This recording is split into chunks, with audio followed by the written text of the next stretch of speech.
próximo assunto é sobre as leis de planejamento urbano aqui do Japão, que se chama Toshi Keikaku. Talvez vocês que já compraram casa já devem ter uma noçãozinha, mas para a cidade se desenvolver, ter essa separação também de área de plantação e a área que é moradia, precisa ter um planejamento urbano, um toshikeikaku, um planejamento urbano. Então a cidade, ela separa, ela faz essa divisão desses locais. Então a parte que é urbanizada se chama shigaikakuiki, e a parte que é plantação, que não é para ser moradia, nem ter comércio, se chama shigaikachosekuiki. E o que não se enquadra em nenhum dos dois é esse Hisenbiki-kuiki, tá? Então, assim, em outras palavras, quando forem procurar um terreno para construir a sua casa, por exemplo, tem que tomar cuidado se é Shigaikakuiki ou não, tá?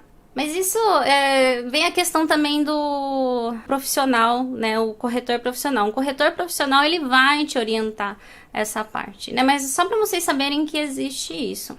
Outra coisa também que eu particularmente acho interessante, é que tem várias regras na construção de um imóvel aqui no Japão. Isso se chama Kenchiku Kijunho.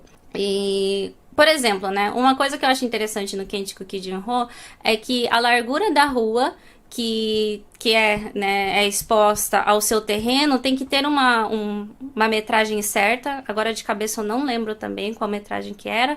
Quem sabe comenta aqui pra mim, pra me ajudar. Mas tem que ter uma metragem certa. Se não tiver essa metragem, se for uma rua muito estreitinha, você não consegue construir uma casa nesse terreno. E essa lei, ela sempre vai mudando, igual as outras leis, ela sempre vai mudando. E essa regra é meio que recente, sabe? Então, casas muito antigas, o que acaba acontecendo? Às vezes, ela não se enquadra nessa largura da rua que está exposta a essa casa, então você não consegue reconstruir. Então, se demoliu a casa uma vez, não consegue reconstruir mais. Isso também, ele fica especificado na hora do anúncio da casa. Então, por exemplo, você está vendo um anúncio de uma casa, você viu uma casa muito barata, desconfie. Desconfie primeiro do shakuchiken, que eu acabei de mostrar para vocês, Às vezes é só a casa, não tem o terreno, ou às vezes pode ser isso. Esse daqui ele se chama Saikenchiku Fuka, vai estar escrito assim, Saikenchiku Fuka, ou seja, não vai dar para construir mais. Então, se a casa estiver muito barata, desconfie sobre essas duas leis, tá? Outra coisa também que eu acho interessante dessa lei é que, por exemplo, tem até o tamanho certo da casa referente ao terreno. Aqui eu coloquei aqui embaixo um pouco mais de detalhe, mas isso é para impedir, que se for uma casa muito, uma grudada na outra, se você, por exemplo, se você construir o seu terreno inteiro, a sua casa, por exemplo, tô dando exemplo assim de terreno pequeno em Tóquio, por exemplo, tá? E se o seu vizinho também construir de ponta a ponta, ser quase uma grudada na outra, em caso de incêndio, assim, ou acaba propagando mais. Então, para evitar isso, por lei também é especificado a porcentagem do tamanho do edifício que pode ser referente ao terreno. Tem várias coisinhas assim, é bem, quem gosta do assunto também, vale a pena se aprofundar mais. E uma coisa que eu não poderia deixar de falar na aula de finanças é sobre os impostos, Isso daqui também eu fiz um post lá no meu Instagram falando um pouquinho sobre o assunto, mas vou explicar um pouquinho melhor aqui para vocês. Temos 4 tipos de impostos que pagamos na hora da aquisição do imóvel. Um é o Fudousan Shitokuze, que é imposto de aquisição de bens imóveis. Ele varia, tá? Mas é mais ou menos de 3% a 4%, tem alguns requisitos, e também isso aqui tem algumas reduções dependendo de onde você for morar. Então, eu não posso afirmar, mas é mais ou menos essa porcentagem do imóvel. Temos também esse Torokumen Kyose, que é a taxa de registro. Então, para você fazer aquele registro, que eu falei no comecinho da aula, que também conhecido como Tokibo, precisa pagar um imposto, e esse imposto ele vai variar de acordo com o valor do imóvel. Temos também o Shōrize, que é 10% do valor do imóvel, e temos também o Inshize. O Inshize, ele é um imposto de selo. Todo contrato, não só o contrato imobiliário, Alguns tipos de contrato, tá? Mas todo contrato precisa desse selo se tiver um valor um pouco alto, um valor mais de 10 mil ienes. Daí tem uma tabela, né? Quem tiver interesse também vale a pena ir na site da Receita pra dar uma olhadinha. Mas tem uma tabela no site da Receita onde fala, ó, tal valor é tantos ienes, até chegar no valor teto de 600 mil. Temos esses impostos na hora da aquisição, ou seja, na hora que você for comprar o imóvel. Temos imposto também de bens, né, conhecido também como IPTU do Japão. Temos o Koteshi Sanze, que a porcentagem padrão é de 1,4% do valor atual do imóvel. Né? Lembram da aula de seguros que eu falei sobre o seguro de incêndio? Que tem dois tipos de valor, tem o valor atual, que é o Jika, e tem o outro valor que é o Shinka. Então, esse daqui é o valor de cá, é o valor atual do imóvel. Então, todo ano tende a diminuir um pouquinho, né? E cada cidade tem algumas reduções também nesse imposto, sabe? Se for uma casa de moradia, tem tantos ienes que dá para um terço ou um sexto. Então, esse daqui vai variar também de cidade para cidade, tá? E fora isso, tem também o imposto do Toshikeikaku-ze. Toshikeikaku, esse daqui é a mesma coisa que eu acabei de falar, da urbanização. Cadê o slide? Planejamento urbano. Então, para fazer esse planejamento urbano, a cidade precisa de dinheiro, certo? E da onde que eles vão tirar esse dinheiro? Dos impostos. Então, esse imposto é para esse planejamento urbano, tá? Toshikeikaku-ze. Então, tem cidade que tem e tem cidade que não tem. Mas o valor mais ou menos é de 0,3%. Aí, temos também... e só pra... É que eu vou fazendo e eu vou lembrando às vezes. Deixa eu só voltar.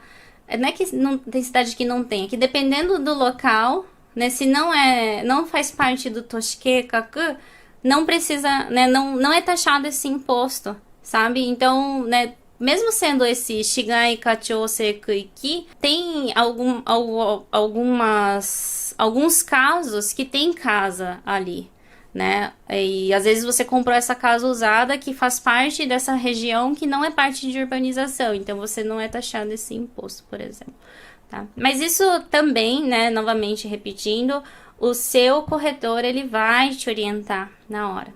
Inclusive, sobre os impostos, vocês podem perguntar. Quando for comprar uma casa usada, peça para saber o quanto que é o imposto. Não tenham vergonha, não tem nada de vergonhoso perguntar. Pode perguntar quanto que foi o imposto. Na verdade, eles vão cobrar depois, né, uma parte, mas pode perguntar quanto que vem de imposto por ano, se mudou muito de uns anos para cá. Isso também vai ser em base para o quanto que você vai negociar depois o valor do imóvel. E esse daqui eu trouxe como revisão, né, da aula passada, que eu falei o valor no caso de transferência. Então, na hora de você vender o imóvel, precisa pagar imposto também, de acordo com esse lucro que você teve na hora da venda. E o valor, esse valor aqui, é o valor do lucro que você teve. Então, lucro vezes 30%, caso você ficou com esse imóvel apenas 5 anos. E se você tinha esse imóvel mais de 5 anos, aí é o lucro vezes 15% o imposto de renda. Fora isso, ainda é taxado o imposto residencial e ainda temos o imposto especial de reconstrução. Só que, em alguns casos, há algumas deduções no caso da venda do imóvel. Por exemplo, se é um imóvel que era seu, você tem uma dedução de até 30 milhões de ienes. Então, dependendo do valor do imóvel, você consegue dedução total do valor da venda desse imóvel, sabe? E se você ainda morou mais de 10 anos, então o imóvel era seu, você já tem essa dedução de 30 milhões. E se o imóvel era seu e era um lugar que você tinha morado mais de 10 anos, aí tem aqui, ó, redução na porcentagem do cálculo do imposto de renda e no imposto municipal. Tem outro caso também, né, que é o caso de receber esse imóvel de herança. Isso acontece bastante entre os japoneses, sabe? Porque, por exemplo, às vezes ele se formou, foi morar em Tóquio e daí morou anos em Tóquio e não pretende mais voltar para a terra natal. E os pais acabam falecendo, então aquela casa fica meio que sem ser utilizada, né? Então, se essa pessoa vender esse imóvel dentro de 3 anos, ela tem redução na porcentagem do cálculo do imposto de renda e imposto municipal também. Inclusive, esses imóveis que acabam, né, ficando abandonados, os japoneses eles gostam de usar o termo akiya. Anotem aí, akiya. Daqui a pouco eu vou mostrar para vocês o kanji aqui que eu coloquei no material. Então, vou trazer aqui para vocês hoje também, como bônus do bônus do bônus dessa aula, quais são o procedimento, qual é o processo na hora de você trabalhar com aluguel de imóveis. Vamos lá? Primeiro aqui, ó, eu trouxe aqui para vocês um passo a passo. Temos 4 passos. Você precisa procurar uma imobiliária especializada, né? Eu vou repetir novamente, vocês precisam de um profissional do seu lado. O segundo, vocês precisam assinar o contrato com a imobiliária. O terceiro passo vocês precisam decidir as condições desse aluguel. E o quarto passo é assinar o contrato com o futuro inquilino. Então, vou me aprofundar aqui um pouquinho mais com vocês, tá? Vamos pra frente. Aí. O que é, então, procurar uma imobiliária especializada? Como assim, Clarice? Talvez alguns saibam, talvez alguns não saibam, mas nem toda imobiliária é especializada em aluguel. Tem imobiliária que ela é especializada em compra e venda de casas, tem imobiliária que ela é quase uma construtora, então ela tem conexão com a construtora, então ela tem esse lado mais forte, ela tem conexão com bancos para fazer financiamento, por exemplo, e tem imobiliárias que elas são mais voltadas para aluguel. E normalmente, quem mora assim numa cidade um pouco mais, que tem mais população, pode notar que essas imobiliárias que são especializadas em aluguel, elas são próximas às estações de trem. Então, essa é a minha mega dica. Se você for trabalhar com aluguel, principalmente aluguel de apartamento, kitnet, por exemplo, procure uma imobiliária que está próxima a estações de trem. Por quê? Porque normalmente quem vai morar, então assim, uma outra, né, visão que eu quero que vocês tenham na hora de trabalhar, né, eu gosto de usar esse termo trabalhar mesmo porque é um trabalho, apesar de ser uma renda, né, quase passiva, é um trabalho que você tem que ter, tem que pensar também como um empresário. Quem que vai ter interesse em morar nesse apartamento, né, ou nessa casa? É uma casa para família, né? Ou é um apartamento para uma pessoa que mora sozinha. E normalmente apartamento, né? Pessoas que moram sozinha, tem a grande probabilidade de você emprestar esse apartamento para um estudante. E o estudante ele precisa de trem para se locomover. Né? Então tem que pensar, né, nisso na hora de procurar primeiramente uma imobiliária para ser o seu braço direito. O segundo passo, daí depois disso, você já decidiu qual imobiliária que é hora de você assinar um contrato com essa imobiliária. E tem 2 tipos de contrato que você pode fazer com ela. Uma é chamado de baikai, que é igual essa imagem tá aqui, ó. Então vai ter o corretor, né? Ele vai ser o intermediário entre você e entre a pessoa que vai alugar o imóvel. E tem o formato da Hairi, onde o corretor ele é totalmente responsável por você. Então é ele que vai fazer o anúncio, ele que vai né, atender o futuro morador e é ele que vai assinar o contrato com a pessoa. Ele que vai decidir, na verdade, né? Se essa pessoa é uma pessoa boa ou não para esse imóvel ser alugado. E independente, né, se você escolher o Baikai ou escolher o Dairi, o que você precisa decidir são as condições do imóvel. Qual que é o valor do aluguel? Né? Se vai ter condomínio ou não, no caso de apartamento, se você vai, né, cobrar a parte o condomínio. O que fazem muito é cobrarem, né, colocarem a parte o condomínio, porque assim, aparentemente parece que o aluguel é mais barato, sabe? Então, assim, né, o mais popular é colocar o valor tal, mais 5 mil de condomínio, por exemplo, né? Só que aqui, né, do lado de quem está emprestando, é uma estratégia mesmo para conseguir alugar esse imóvel. O valor da luva aqui no Japão é muito popular, né? Na verdade é popular shikikin, reikin. Shikikin é a luva e o reikin, o próprio nome diz, é um dinheiro de agradecimento. É meio que uma cultura do Japão, sabe? É um agradecimento que a pessoa entrega para o proprietário daquele imóvel dele estar alugando esse apartamento para ela, sabe? É meio estranho, na verdade. É bom, eu acho estranho, mas tem essa cultura e algumas pessoas ainda cobram urequim. Só que, por outro lado, tá? Hoje em dia também está muito popular nesses sites de pesquisa, né, de apartamentos ou casas de aluguel, ter na parte do filtro, né, além do valor, na parte do filtro ter shikikin dekin nashi. Então, não ter shikikin dekin. Então, se a pessoa checa ali e se você cobrar luva e urequim, então seu imóvel ele já sai da busca do filtro daquela pessoa, né? Então, tem que pensar nisso também. Né? Hoje em dia está muito popular as pesquisas através da internet, ao invés de ser através da imobiliária direto, então tem que pensar também nessa parte tecnológica. Se pode pets ou não, também, né, uma coisa muito importante, porque querendo ou não, os pets, eles acabam estragando a parte interna do apartamento, né, ou da casa, então tem que pensar se vai deixar, né, e se deixar, a probabilidade de vir mais pessoas interessadas para alugar o seu imóvel também é grande, mas tem esse outro lado também. Então, o que pode fazer também nesse caso, que é um caso que eu já passei, é cobrar luvas a mais, né, eu já cheguei a pagar 2 vezes a luva, por causa, né, de eu ter um pet. E eu coloquei aqui, né, para vocês, que é uma parte que eu acho muito importante, que vocês precisam lembrar que o aluguel de imóveis é um business, é um negócio que precisa ser rentável, não é mesmo? Então tem que pensar muito, né, quais condições vai deixar esse imóvel e também deixar uma proposta atrativa para as pessoas terem interesse, pelo menos em ir lá visitar o seu imóvel, sabe? E por último, aí o quarto passo é assinar um contrato.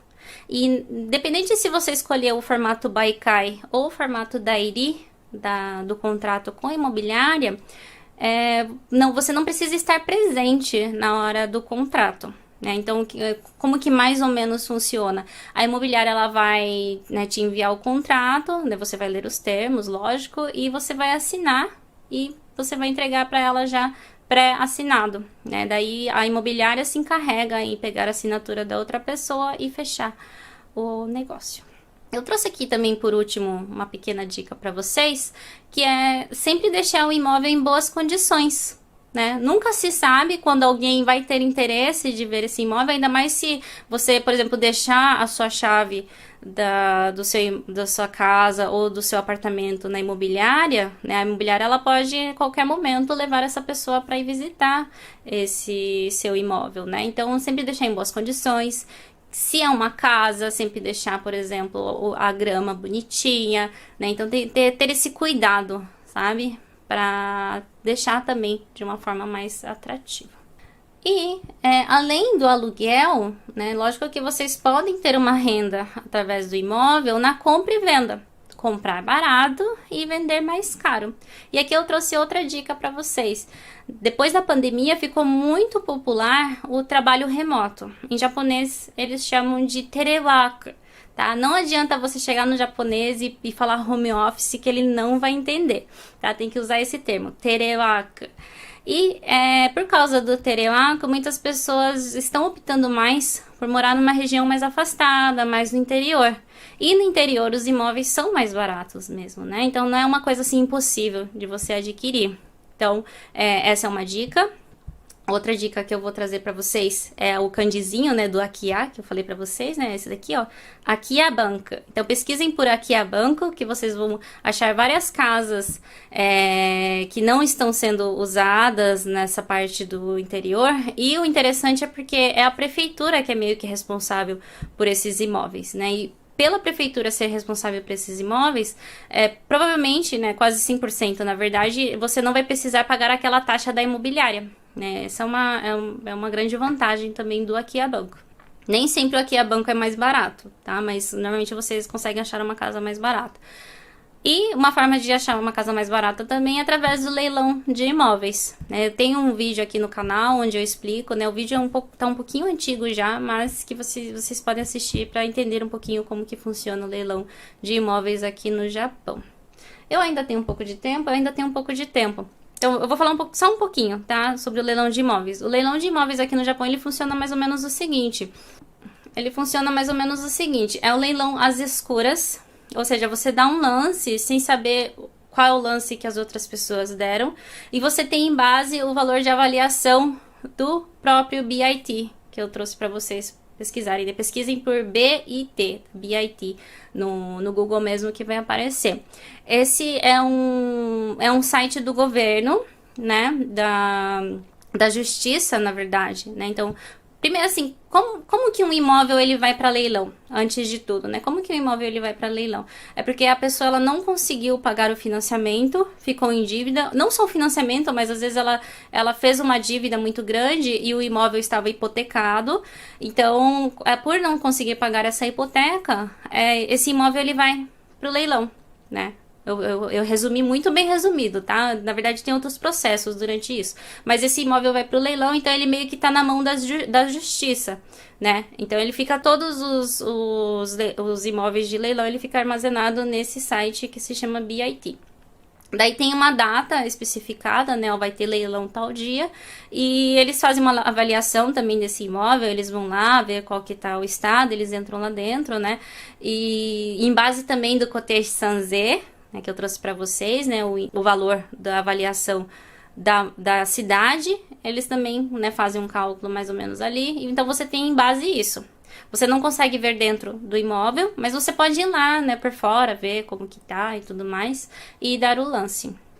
Você tem como ver também quais foram os lances de outras casas anteriores, e é basicamente assim, né? Então é um pouquinho complicado de você conseguir um imóvel assim, na verdade, né? Mas também não é uma forma impossível. Ah, eu tava quase esquecendo. O bairro mais caro aqui no Japão é Ginza. Eu vou mostrar pra vocês, na verdade. Vou mostrar pra vocês, tá prática aqui, lá naquele site do governo. Então, ó, aqui eu já trouxe até para vocês a página, mas quem tiver curiosidade pode pesquisar aí também. Ginza Yonchome Niban Go, kana? Na verdade, é um local mesmo, né? É um local mesmo, acho que eles devem ter os pontos, né? Eu não sei tão direitinho como que eles fazem essa avaliação, mas eles devem ter alguns pontos, então, nesse endereço, o valor, que é o valor mais caro que nós temos, é de 53 milhões e 600 mil ienes o metro quadrado. Provavelmente deve ser um arranha-céu comercial, né? Se eu não me engano, é um local comercial, de 8 andares, inclusive. Aqui daí tem até, quem sabe Nihongo, colocar no Google Tradutor, vocês conseguem até ver mais detalhado o que tem aqui. Legal, né?